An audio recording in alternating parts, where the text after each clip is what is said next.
Ukulele Saz. This time we're doing something a little bit different. A question that students, people from my jam groups often ask me is, Saz, which is better? Is it better to play in a ukulele group and strum along each week, or is it better to be a solo performer and get like one-to-one lessons and things? And the truth is, there's not really a right answer, because actually there's benefits to both. I think what a lot of people don't tune into, because they're just having so much fun playing, is the fact that there's actually a lot of really positive things that you can learn across playing in a group, in a ukulele jam group, and learning solo. So what we're going to do today is dive into those things. We're going to look at some of the main differences between what you can learn in a group, what you can learn as a solo player, what you can practice in each of those, and then we're going to dig in a little bit to a couple of challenges that you can give yourself to connect those things together so that you can improve overall. Of course, while having fun along the way. If you are part of my Buy Me a Coffee membership, there's a little extra section for you. I've got a nice unique challenge that you can try to really build on that. Think of it as like a little case study on yourself. So yeah, if you like this video, give it a little like, leave me a comment on what your thoughts are. What do you notice are the main differences between playing in a group and solo? Is there one that you prefer? I love any feedback that people have. And I'd also like to dig into these topics a little bit more, because I think people learn how to play things a lot, but they're not often given the tools or the kind of mindset of, right, what can I do to get curious and actually improve and make it enjoyable for me? Okay, so what are some of the main differences between playing in a group and playing as a solo player? So for me, how I think of it is playing in a group is like the bigger picture, and playing solo are the finer details. So there are definitely a lot of crossover things, there's a lot of skills that will be developed in both. But here's a look at some of the key differences. So when you play in a group, you're essentially performing all of the time. You're playing, even if you're just playing with a small group of other ukulele players, you're still performing. When you're solo, you probably restart things often, you probably spend a lot of time fine-tuning little things, maybe going over some chord changes. But in the bigger group, there is no time for that, because when you start a song, you play that song right through until the end, and you have to keep up. So those are some of the main differences. What also ties into that is when you play with others, that's a massive social thing, and it's a massive confidence builder too. A lot of people don't realise this, but actually when you play with others, you start to actually feel a bit better about your own playing. You realise that your mistakes don't matter so much, and you can actually just enjoy the experience of playing music with others. I get this a lot from my students in my classes who have yet to join the jam because they're too scared, because they don't want to embarrass themselves. But what actually happens is, as soon as they go, they realise nobody can hear them, because everyone's playing and loads of people probably aren't playing, or they're just strumming along and hoping for the best, and actually no one cares. It's just a little bit of fun. So I think that's quite reassuring for people. What I'd also say is when you are playing in a group, it is very fast paced compared to when you play as a solo player, because you do have that extra time. You can go at your own pace, you can decide if you want to play slowly, you can decide if you want to restart the song. And also when you practice solo, that's when you're really delving into the technical aspects of things. You're maybe spending a bit more time on the chord changes, on the strumming patterns, etc too. Okay, so those are some of the main differences. So what skills and what things can we actually be aware of and focus on across the two different types? So again, we'll start with the group. So when you're playing in a ukulele group, one of the most important things is following along with the music. Even if you're not playing the chords, but actually tuning your ears in, because you're hearing the song being played in full. So even if you only know C and A minor and F, even if you're following along as much as possible, then that is you subconsciously tuning your brain into where the chord changes should fall, because you can hear what the others are doing. A second thing that you can do in these ukulele groups are really just focus on the chords. Use the words to help guide the changes. A lot of the time the words subconsciously guide us to what the next chord should be, and the song sheets display that too. You can practice, right, I'm going to do C this time and I'm going to do F. So every time there's a C and an F, I'm going to just strum the C and I'm going to strum the F. You probably aren't too concerned with what you're doing strumming wise, because again, that's something you'll do a little bit more, I guess, when you're doing your solo practice. Another thing is consistency.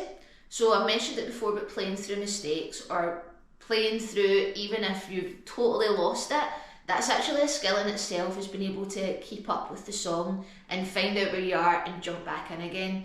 Because as a solo player, you don't often get the chance to do that so much, because more than likely you're going to go back and start something again.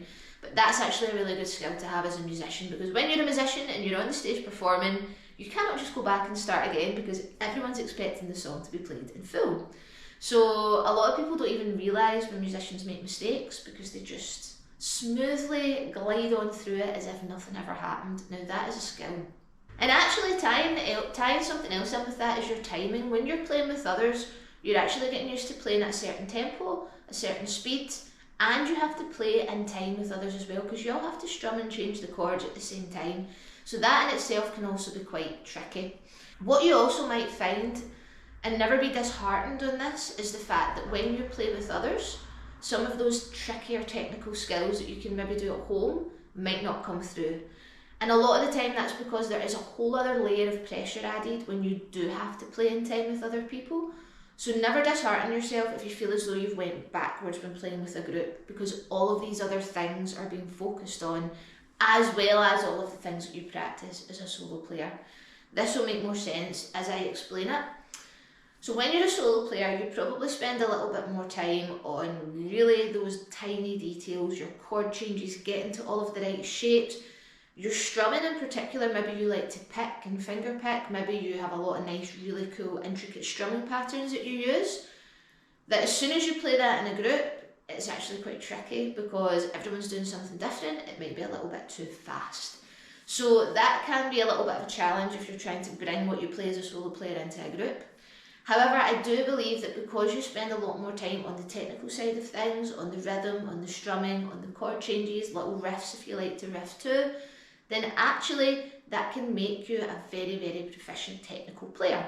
Overall, there's actually quite a lot of different things that you can work on in both. So performance, playing with others, your timing in a group, and when you're playing solo, what you'll focus on are those finer details. I think I've said this a lot, but this is just to really ingrain and plant a seed here.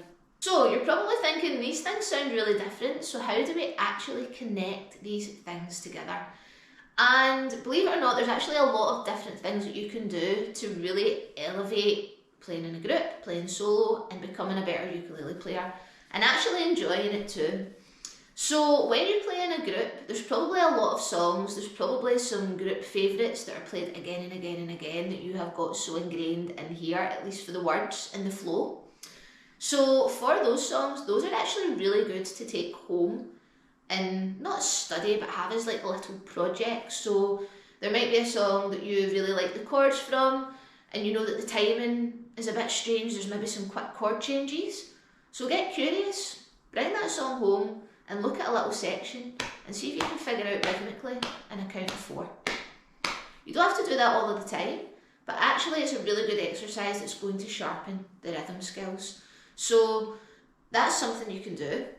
If you find that there's maybe some songs that you can get the chord changes quickly but you've got no idea what this hand is doing, then go and spend a little bit of time on strumming. Look at the chords, think about how you strum it, really pay attention to what that right hand's doing, and then spend some time on the actual strumming patterns by themselves. Another thing you can do at the jam is each week add in a new chord that you choose to play along with. You might have 5 or 6 that you're really comfortable, but as soon as there's new chords in there, everything goes out the window. So when you go home, maybe spend a bit of time on the chord changes for that chord, and then when you go back to the jam, make it your goal and mission that that session you are going to get that chord. Every single time it's played, you're going to get that chord change. You might not get some of the other ones, but you're going to get that one. And I think it's just putting yourself outside your comfort bubble a little bit. So rather than sticking within those little chords, you know, say, I'm going to try a couple of different chords this time. Everything else might not be so good, but I'm going to give this a try and I'm going to see what happens. So those are some of the main key differences. Those are some of the things that you can practice. And those are some of the things that you can do to incorporate both and make your overall learning experience a little bit more enjoyable, more fun, and more fulfilling. And as I said, it's all about enjoying it. That's the thing. The ukulele is a fun instrument. It's something that we do because we love to make music and connect with others, and that should always be at the heart of everything. Well, in my opinion anyway. I see so many people take so much from the jams. I see so many people that work so hard at home, and I see massive improvements there too. And I think a lot of people get stuck in ruts quite easily, or they stay in their comfort bubble, even though really they want to break out of it. And the thing is, it's my goal as a ukulele teacher to make these things as fun and enjoyable as possible, so that it doesn't seem like a tedious task, and so that it actually is something that you want to look forward to, that you enjoy. And yeah, it's nice to have something to focus on sometimes and something to work towards sometimes too.